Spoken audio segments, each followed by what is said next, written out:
Hello, Internet. All right. Yes, and What's we're going in. on? This is D minus chats. Yes, my name is Brian. I'm Sally Saltwater, the Savage Cabbage. Yeah, you know, every goddamn time. We are going to review an album today. That we are. Thank you for joining us. We've got a, a semi underground release to discuss that we heard last night. We're psyched about that, and we'll get into that in just a second. But what were you listening to today? I was listening to a gothic rock post punk band that is quite known in the scene. If you're into death rock, this is one of the bigger names. It's Christian Death. Oh yeah. But this is not an album that their most famous album is Only Theater of Pain, which is a pretty seminal death rock album. It's one of the classics of the genre. But I was listening to Catastrophe Ballet, which is I think their second or third album. In my opinion, I almost fell into the trap of not listening to more Christian Death because I didn't really love Only Theater of Pain. This is a much more post-punk gothic rock sort of sound, taking more from probably Susie and the Banshees than maybe something like Joy Division. So I really enjoyed it. It has much more polished sound. You can hear the composition a lot better.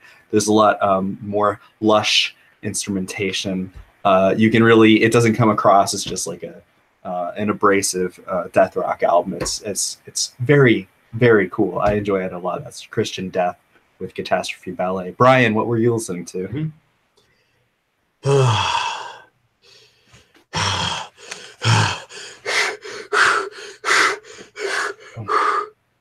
Oh my God. Tell me about it. Tell me about Tell me about it. It's so good. Tell me about your thoughts about it.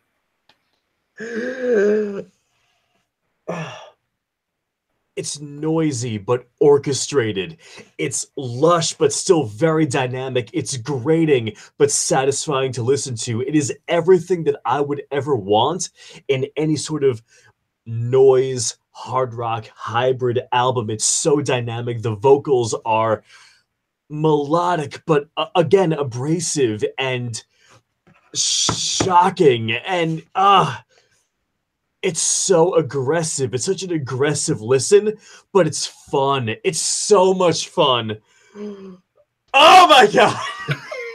There's a reason it tied for #1 for my best albums of the year in 2016. I mean, I love that album like to death. It's so good. Yeah, no, I'm very, very stoked. Horrors have been getting better with time. And yeah, awesome. So good. I love that album. I honestly really only have you to thank because if you didn't send me that one track, then I would never have been even thinking about listening to this release. So thank you so much. Whores and Gold is the album, and if you're into noise rock or even just want to get into it, I would say it's a great gateway listen. It's got something for everyone, sludge metal fans, even doom metal fans. I'll go that far to say that. So yeah, I have that for it. That's awesome. I'm glad to hear you listen to it. That's a great album. Thank you. Yes. All right. Here we go. Into it we go. Yes, let's dive once more onto the breach. Blade with the album Working on Dying. This is not his first album, I don't believe. This is his first album with the producer Wake Up Filthy. And so it has a little bit of a departure from his old sound.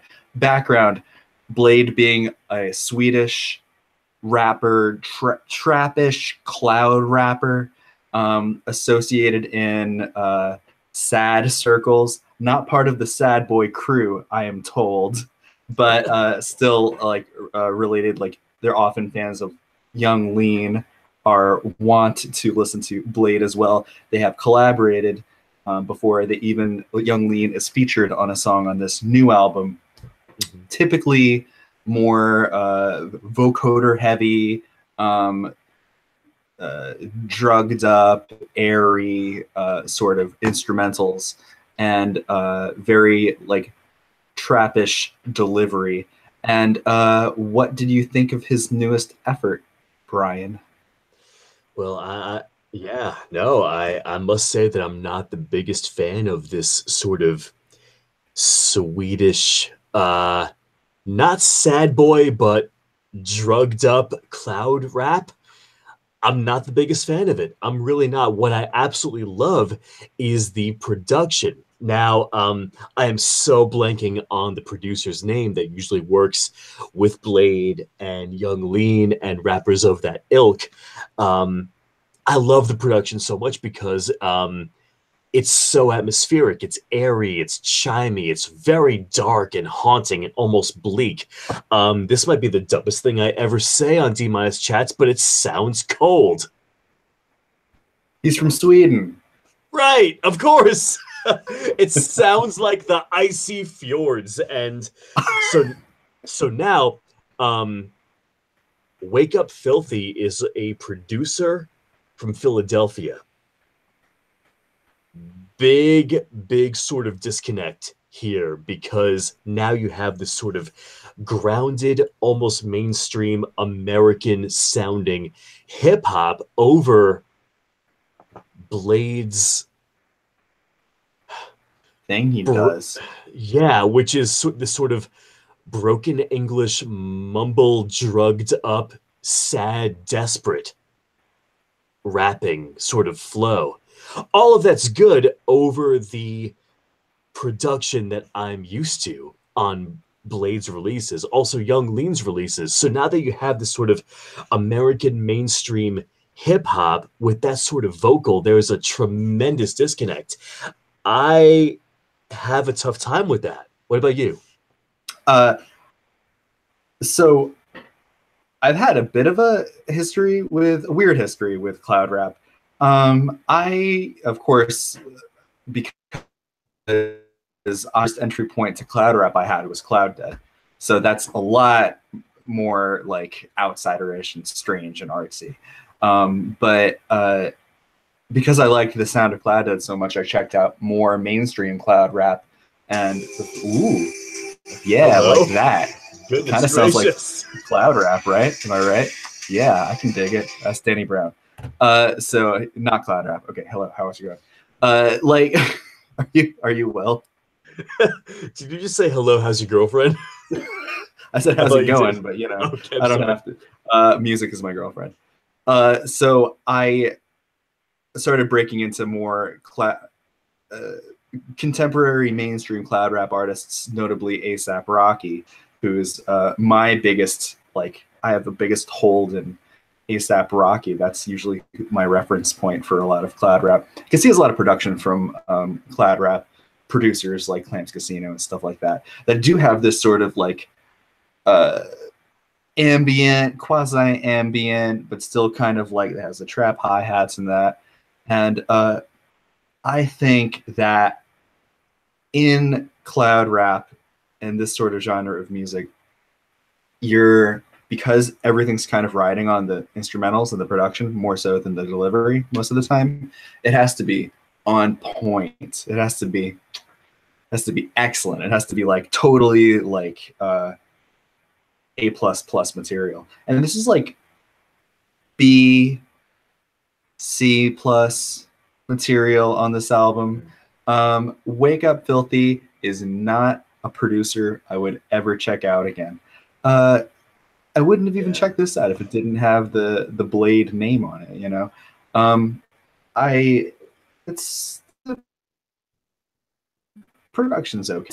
It's the sort of sad boyish sort of like vocoder heavy thing they do is kind of cool. It's kind of interesting because it really has a unique flair, it being like all these like broken chippy sort of melodies that are peppered over the delivery of the vocals, which I think is kind of interesting. It's kind of unique because there's no pretension, you know, there's no effort to make it sound like, oh, this vocoder makes it sound like he's singing. It's like, no, not at all.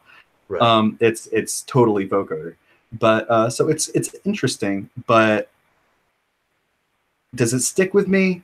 No, Yeah. not particularly. Yeah, same. And I think the biggest red flag about this album, and if I could just go back to the production, now the way the vocals are produced, I can dig on that. I can dig on Blade's sort of, again, the guy's from Sweden, all right? Hell yeah.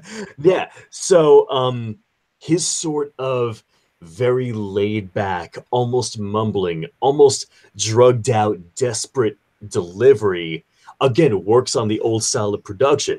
Let's talk about Working on Dying and Wake Up Filthy. Now, Wake Up Filthy is again an American producer. You have the disconnect right there where it's not as bleak. Again, it's more layered. You have more mainstream hip hop characteristics about that. Blade's voice works.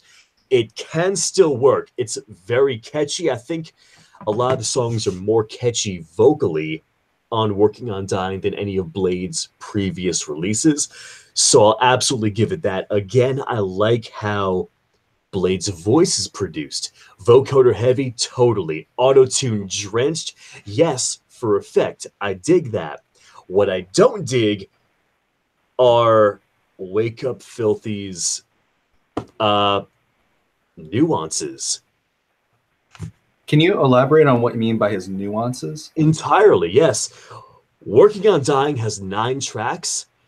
The beat changes on track 6. That's a huge fuck up and a huge red flag for me. You have the trap hi-hats and you have a similar tempo on tracks 1 through 5. And then track 6, which is one of my favorite tracks on the entire album, D925, which I love because it sounds different. It's slower and it's more laid back and it's actually more drugged out and more desperate. Backstreet Boys and Under Your Spell are fine. Knightsbridge is another standout track for me, but at that point, that's track 3, and the beat starts to get fatiguing. I start to get tired of this fucking album on track 3. Stop. What the fuck are you doing? Like, so... That's awesome. I'm mad. But I am stressing. I'm not. Because the beat changes on track 6. That's the next line in the King Kunta. Man, I don't know. Like, I guess my issue is this, right? Because I know for a fact I am the sort of person who put up against hip hop that has ambient characteristics. I'll be like, yeah, that's awesome. That's like I say, Cloud Dead's one of my favorite bands, you know? And I love that sort of style. I think it could be done so well if you're inventive with it, right?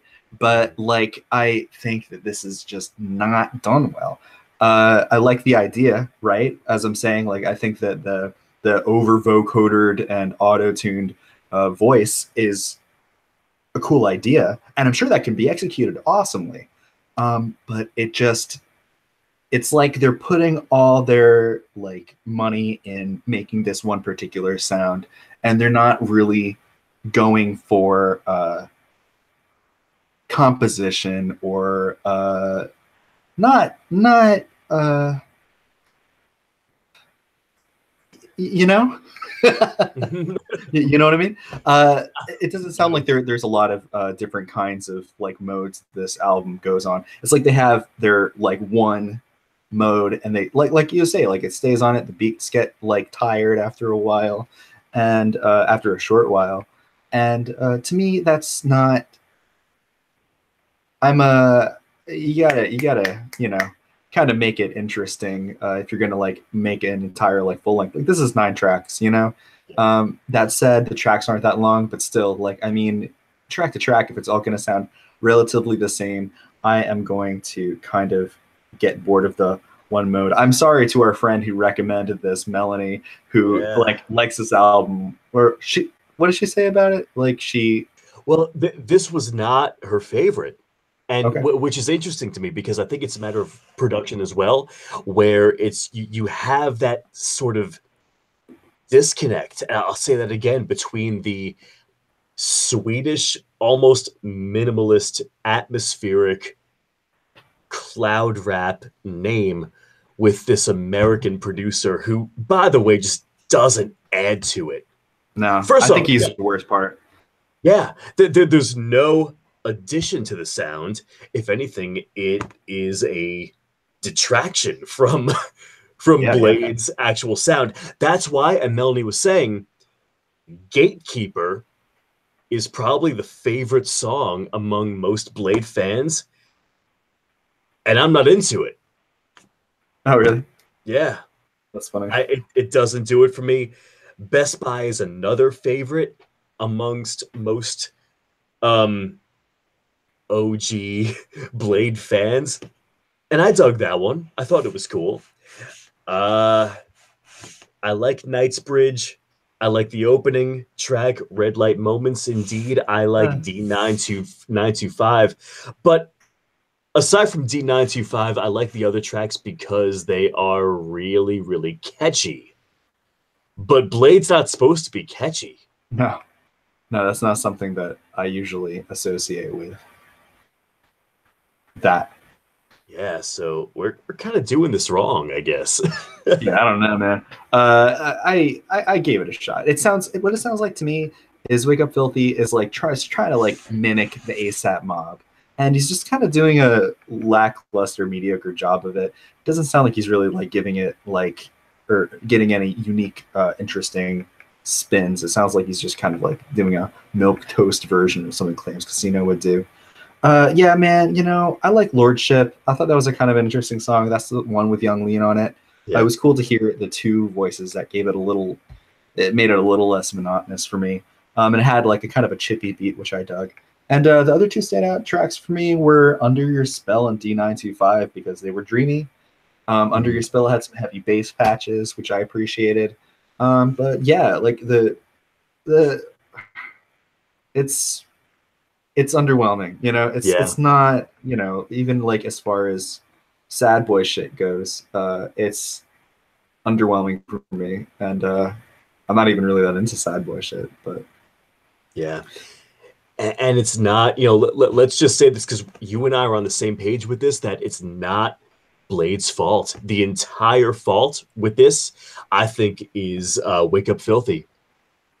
Yeah, I think it's like 65-70% Wake Up Filthy's fault because, well, like he does the most disservice to the album.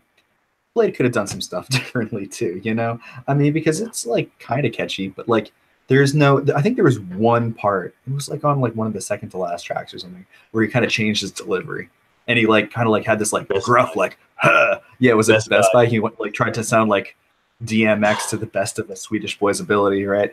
But that was the one time he changed his flow. And, I mean, well, I'd say most of the blame is on Wake Up Filthy. It hurt. It doesn't hurt to like kind of make it a little interesting, right? So I'd pin a little bit. It's not like I could just point to the producer and be like, it's all your fault. I mean, like, this is Blade's creative project. I think he deserves some blame too. I get that. And as much as I understand and agree with the monotony of his vocals at times, the aggressive approach does not do it for me. No, it was silly. Fucking God, do I hate that. So, well, lucky for you, he only did it for like 4 bars and then he stopped. So, I mean, like, and that's my issue. And I think maybe like part of the issue is if he had done that on a couple tracks, it probably wouldn't have come off so jarring and weird because like, it's like, that's on like the last track. And it's like, then he goes like,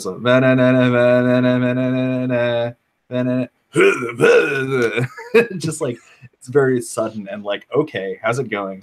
And, but if he had more nuance, then it probably wouldn't have been so, whoa. Yeah. Now, I agree with, I agree about Blade's voice. Same with Young Lean, the other rappers of that sort of scene, that the vocals and the delivery certainly an acquired taste. And I'll be the first to admit that I'm not there yet. I'm getting there and I'm learning more. But a selling point on previous releases was the sort of production and the style that they used before Wake Up Filthy. So again, I hate to go back to the producer on this, but it was just different. It really was. But also, Wake Up Filthy brought out what I would consider to be the best of Bladee, in that some of the songs are so damn catchy. And while Bladee fans are not used to that, I guess I'm not either, but I'm kind of into it. Okay, I can take it. Well, it sounds like we're going in circles here. You know, I think Yeah, I we've know. made our point. Uh, yeah, I don't know, man. I told you my standout tracks. You told me yours. Mhm. Yeah, fuck Sweden. Yo, Yeah, the entire country. very nice people. The people, the scenery, the environment, the fjords, the fish, the economy, The the fish and the fjords. society. The fish The and the fish, the fjords. fjords, and the economy. And fuck anyone named Sweden. I'm not certain there are people named Sweden, but in case there are, fuck you. If you're watching, your name's Sweden. Fuck you. Shut up, Swede, Sweden ass bitch.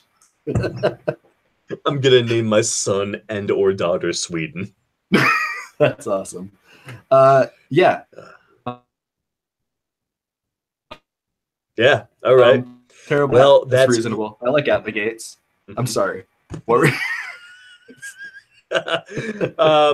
As Blade's working on dying, so if you're into Swedish, dare I call it sad boy rap, because it's kind of there, right?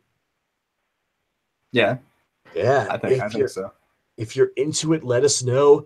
Um, if you're just getting into it, don't start with working on dying. Don't, because it's not a great representation about the whole scene. Go for something else, but visit working on dying, because I do, at the end of the day, think it's a very formidable release for Bladee. It's not saying much. You're not showering praise on that by saying it. Just letting you know.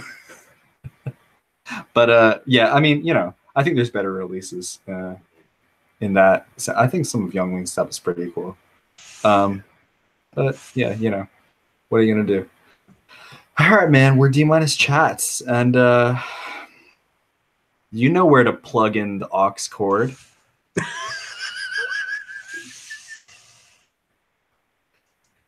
It'll be labeled aux in, most likely. Ah, that was good. I like that sort of catchphrase at the end. We're doing it every video from now on, so get used to it. A new one? Yeah, I mean, I don't know. Oh I figure like every time we have a video, I'll say this is going to be our new catchphrase forever. That's a good way to backtrack. I like it. Yeah. All right. Well, plug it on in, you Sweden ass bitch.